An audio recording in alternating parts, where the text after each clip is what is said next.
Hello everyone, સ્વાગત છે તમારું અર્ચનાની વાનગીમાં। તો ગરમીમાં ખૂબ જ એવી ઠંડક આપે અને સાથે સાથે હેલ્ધી પણ એટલું અને રોજ બનાવીને ખાવ તેવું ટેસ્ટી બનતું આજે હું અહીંયા મખાના રાયતું બનાવીશ અને એની રેસીપી પણ તમારી સાથે શેર કરીશ। દહીંવડાને પણ ભૂલાવી દે તેવું ટેસ્ટી અને ઝટપટ બનીને તૈયાર થઈ જાય છે। જો તમને પણ મારો આ વિડીયો પસંદ આવે તો સ્કીપ કર્યા વગર એન્ડ સુધી જોતા રહેજો અને મારા આ વિડીયોને તમારા ગ્રુપમાં શેર કરજો। રાયતું બનાવવા માટે ગેસની ફ્લેમ મીડિયમ રાખી મેં અહીંયા એક પેન રાખી દીધું છે અને પેનમાં આપણે 1 ટેબલસ્પૂન ઘી એડ કરી દઈશું। મેં અહીંયા ઘીનો ઉપયોગ કર્યો છે, પરંતુ તમે બટરનો પણ ઉપયોગ કરી શકો છો। ઘી થોડું એવું પીગળે એટલે 1 બાઉલ ભરી મેં અહીંયા મખાના લઈ લીધા છે। મખાના આપણે અંદર એડ કરી દઈશું। તો મખાનાને આપણે એકદમ મીડિયમ ગેસની ફ્લેમ પર થોડા એવા ક્રન્ચી થાય અને થોડા એવા ગોલ્ડન બ્રાઉન જેવો કલર આવે ત્યાં સુધી આપણે એને શેકતા રહીશું। થોડા ગરમ જેવા મખાના થશે એટલે સરસ એવા ક્રન્ચી અને કડક એવા થઈને તૈયાર થશે। તો મખાના છે એ ખાવામાં ખૂબ જ એવા હેલ્ધી છે। તો મખાના સરસ એવા શેકાઈ ગયા છે તો ગેસની ફ્લેમ બંધ કરી નીચે ઉતારી એને ઠંડુ થવા દઈશું। જ્યાં સુધી મખાના ઠંડા થાય ત્યાં સુધી આપણે રાયતામાં જે દહીંનો ઉપયોગ કરવાનો છે એ દહીં આપણે લઈ લઈશું। તો એક બાઉલ લઈ એમાં મેં અહીંયા 1 બાઉલના માપ પ્રમાણે દહીં લઈ લીધું છે અને મેં અહીંયા અમૂલનું મોળું દહીં લીધું છે। તમે ઘરનું દહીં પણ લઈ શકો છો। તો દહીં બધું જ આપણે બાઉલમાં એડ કરી અને આ રીતે એને ફેંટી લઈશું। એકદમ સ્મૂથ જેવું દહીં થાય ત્યાં સુધી આપણે એને ફેંટવાનું છે।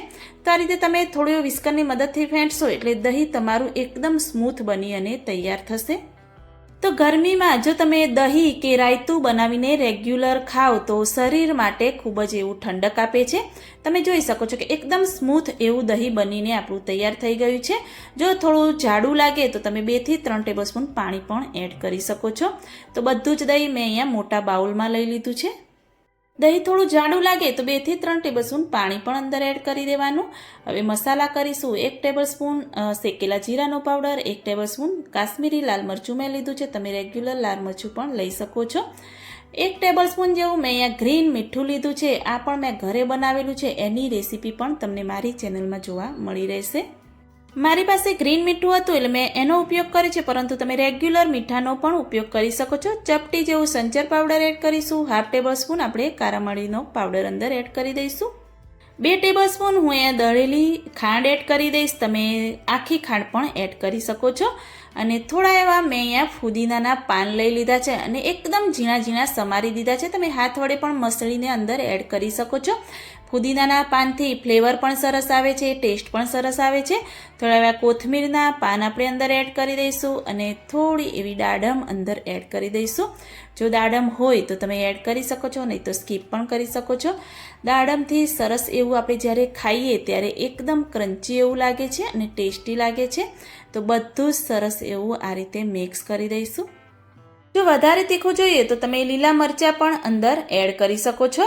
તો હવે બધું સરસ એવું મિક્સ થઈ જાય એટલે આપણે મખાના એડ કરવાના છે। તો તમે જોઈ શકો છો કે એકદમ ક્રન્ચી એવા મખાના આપણા શેકાઈ ગયા છે અને ઠંડા પણ થઈ ગયા છે।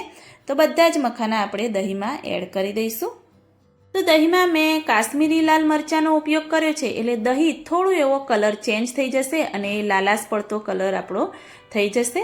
તો આ રીતે બધા જ મખાના આપણે અંદર એડ કરી અને દહીંમાં સરસ એવા આપણે પહેલાં તો મિક્સ કરી દેવાના।